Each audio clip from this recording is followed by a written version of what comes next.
প্রথম প্রথম সবাই থাকবে, খুব ভিড় হবে চারপাশে, হাসি ঠাট্টা আড্ডা গল্প খোঁজখবর, গুড মর্নিং গুড নাইট ইত্যাদি।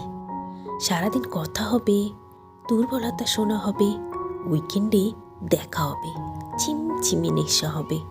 তারপর আস্তে আস্তে যখন সবটুকু জানা হয়ে যাবে, নতুন কোনো গল্প শোনার থাকবে না, বলার থাকবে না, কোথাও আর একটু রহস্য থাকবে না, তখন আস্তে আস্তে নিভতে শুরু করবে যোগাযোগের ঝাড়বাতি। আর কথা হবে না, গল্প হবে না, no good morning no good night. মাস কেটে যাবে, তারপর বছর।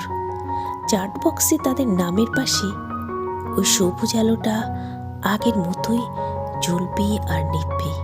আমরা দেখব, তবুও আগের মতো তাদের জ্বলা আর নেভার মাঝের সময়টার শরিক হতে যাব না। প্রথম প্রথম অনেকে থাকে,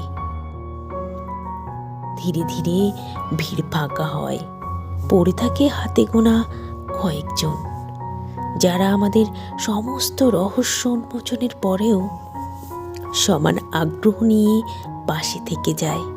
সকালে গুড মর্নিং না পেলে দুশ্চিন্তা করে, রাতে ঘুমানোর সময় গুড নাইটটা পেলে শান্তিতে ঘুমায়। ঝিমঝিমে নেশায় কাঁধ বাড়িয়ে দেয়। আমরা তাদের কাঁধে মাথা রেখে বুঝতে শিখি অনেকের নেই তো কি হয়েছে, এই কিছু জনই আমার কাছে অনেক।